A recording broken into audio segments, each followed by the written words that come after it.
2 இரவுகள் தொடர்ச்சியாக வரும். அப்போது அவர்கள் தூக்கத்திலிருந்து எழும்போது இரவு முடிந்திருக்காது, சூரியனும் உதித்திருக்காது. அவர்கள் சூரியன் உதிக்காததால் என்ன நடக்கிறது என்று தெரியாமல் அச்சத்தில் உறைந்து இருப்பார்கள். மறு இரவும் வந்துவிடும். இந்த முறையும் அவர்கள் தூக்கத்திலிருந்து எழும்போது இரவு முடிந்திருக்காது, சூரியனும் உதித்திருக்காது.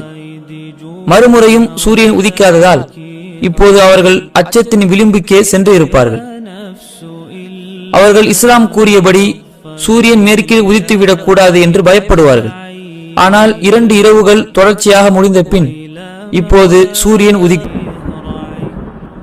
இதை பார்த்த பின்னர் அனைத்து இறை நிராகரிப்பாளர்களும் அல்லாஹ்வின் மேல் நம்பிக்கை கொள்வார்கள். ஆனால் சூரியன் மேற்கில் உதித்தவுடன் தௌபாவின் கதவுகள் அடைக்கப்பட்டு விட்டதால் அல்லாஹ்விடத்தில் அவர்களுடைய மன்னிப்பும் ஏற்றுக்கொள்ளப்படாது, அவர்களுடைய நம்பிக்கையும் ஏற்றுக்கொள்ளப்படாது.